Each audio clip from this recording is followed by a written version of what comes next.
we really have an urgency in 2025, just 7 years from now.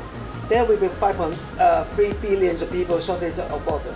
If I said that the water is good for your health, just $45 per day, are you going to spend it for your whole family? It's an easy question to answer. Johnny, actually, I want to understand the technology because it almost sounds fake. It almost sounds like magic, right? It's atmospheric water generation. Can you describe what that is, how it works? Honestly speaking, the technology, the concept itself is not some sort of magic. We know that there are water and air. When they get enough water, it rains. So basically, it's how to get those water effectively and efficiently. So there's a reason why we got around 100 patents on how to effectively grab those water into drinkable and safe water. Yeah. And so we use different technology and different stages. First of all, we put in negative ions to make sure those big particles drop down from the air before we get in the filter, and then use PM 2.5 filter to filter out those small particles. Yep. And then using some sort of aerospace technology, when we're firing rockets, they're several thousand degrees Celsius. It takes you several seconds for a rocket to pick up. So before the rocket pick up, you have to cool down the environment very quickly. Otherwise, most of the early stage of rocket firing, they exposed because of the temperature. So we are making use of that concept to frozen the water in from air quickly, instantly, and then get the water, and then after we get the water, we'll filter out using like the normal carbon filter, a lot of filtering, and make sure that we have, in case there are any kinds of polluted air, we still go through the normal process, although it's much cleaner. And finally, we go through several stages of ultraviolet for bacterial killing. So make sure that, and the last ultraviolet is just before the water get out of the tape. And so basically, it's fully safety for us to drink. Sounds simple. Yeah. Yes, it sounds very simple, but it's around 100 patents. It's around 100 patents. 100 patents. Okay, so make it make sense for us in terms of our everyday lives. Yes. If we had one of these machines that makes purified water out of the air, what would it look like in this building? Where would we put it? I got one at my home. Yeah. Just put it in the living room. In the living room. So indoors. Indoors. The size is just that size. Well, around this table footprint, which is around 3 feet high. Yeah. Or 1 meter high, which is like a slightly bigger than a distilled water machine. Water cooler, and it generates 30 liters per day. 30 liters purified water per day, indoor air. Indoor air. And this works. It's in your house. It works and excellently in Hong Kong. As I said, the functionality, you got to filter the air before we do the condensation. So basically, all those air getting out from the machine is purified. So cleaning the air as well. So clean the air within the living room. Wow. And also, the way we tune the condensation is, normally for normal situation, the humidity of the room will keep at 40 to 50% humidity, which is the best for people to live and we feel most comfortable. Yeah. And the machine we tune it for in-house machine. Okay.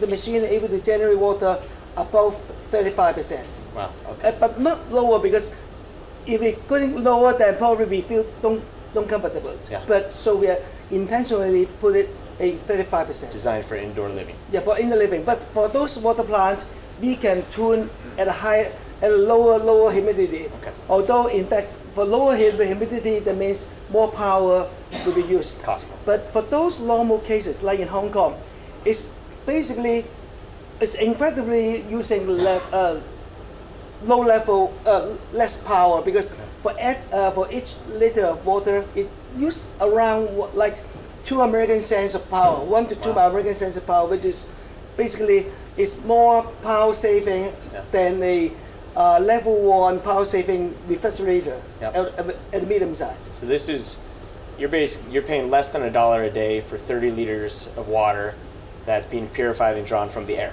and it's cleaning your air. Yes. It's pretty cool. Yeah. Okay, I get. So what about places that really need this? I mean, in essence, a lot of the world needs this. We wouldn't argue. You need it here too, but in deserts, on islands, or let's go just to deserts, not islands, where the humidity is much lower, right? How does this work, and does it work? Our product, our technology we believe is the only solution that can generate water in the desert. Okay, desert, there are two kinds of desert. One desert is like the Middle East in the Gulf area. So it's just next to the sea, but it just happened that in the daytime it's so high temperature that 40 degrees Celsius, 40 to 50 degrees Celsius, all water basically vaporized, and the way there, the land is actually more silicon than other locations. So basically, all the water from the ground and on sea as well vaporized. But if you have been in the Middle East for experience that around 5 p.m. when the temperature goes down, we just behave like being inside a sauna. So basically, it's the humidity is up to like 80 or even 90 something percent. So basically, in Gulf area, those kinds of desert, basically 2/3 of the time is best for very high humidity for water generation, and the remaining 1/3 of the time, which is the daytime, is the best time. They got good sunlight, so it's good for solar and also other renewable energy. Yeah. And for the real desert, which is like in the Midland Desert, Sahara Desert, and although they do not vaporize as much water as in Gulf area, but it still got a lot of temperature difference.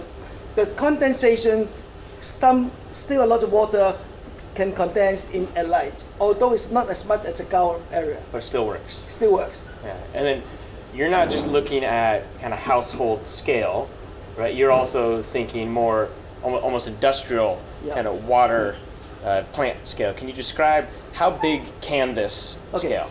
We got currently the biggest unit of the atmospheric water generate machine. The biggest unit is we can generate 5,000 liters or 5 tons of water per day. Per day. The size is just a large container. That one. That's it. So that's it. And the container, you can imagine just this. Yeah. Probably this long. The container.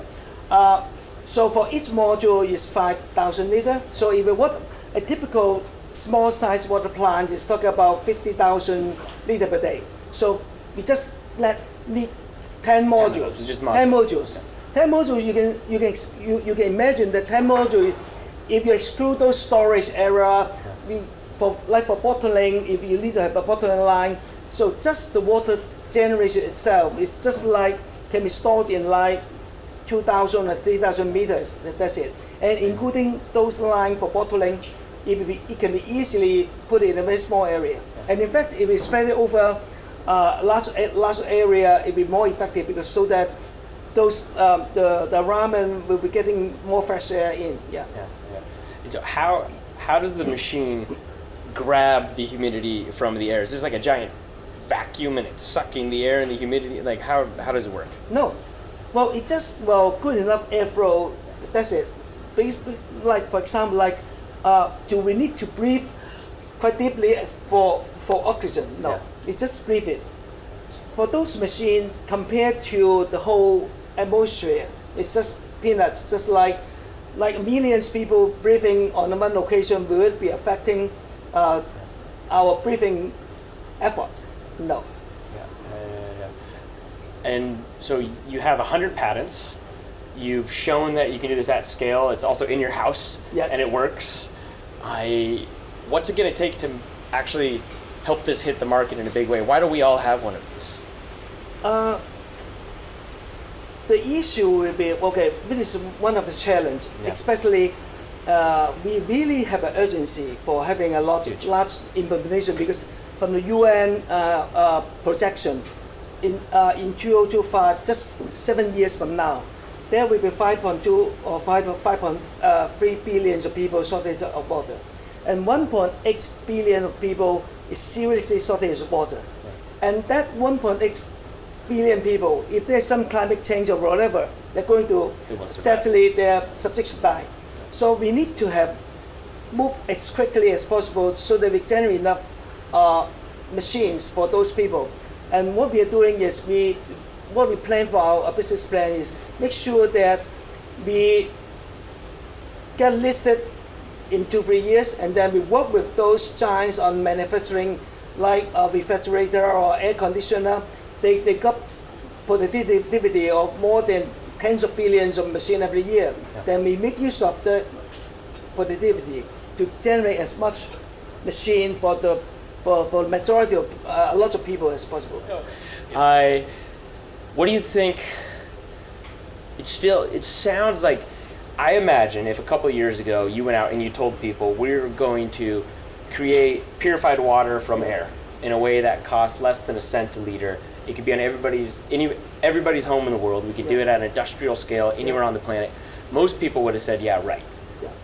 How did you work through the skepticism? And what gave you and the team, the confidence that this could actually work? Well, work. You mean financially work? Financially work and just work in the real world. Honestly speaking, it's a very profitable business in terms of business side because basically not much power required, and building the machine. Well, we get some money to build a machine, although we have some upfront research that we have spent some money, but the way we're charging, for example, we're charging around $4 to $5 per day for the machine listing. So this is just less than 1 cup of Starbucks. Oh, sorry, I should have said branding. That works, that works. Less than 1 cup of coffee. And it is not expensive. And I believe most of the medium level people get affordable to them. Yeah. And what we plan is we can actually selling high quality, full function machine to those well level people. And then we can produce lower level, which is more simple one with lower manufacturing cost machine to those public. So basically, we can earn a lot from the business side, and we can contribute as some sort of special kinds of contribution to the society. Yeah. And I don't think it doesn't work because everybody, if I said that the water is good for your health, just $4 to $5 per day, are you going to spend it for your whole family? Yeah. It's an easy question to answer. Yeah, Johnny, we have to close up this session, but we've spent a lot of time at Unreasonable looking at solutions that are trying to solve the water crisis, and I think yours is one of the most ingenious and compelling ones we've come across. So thank you so much for what you do. Thank you.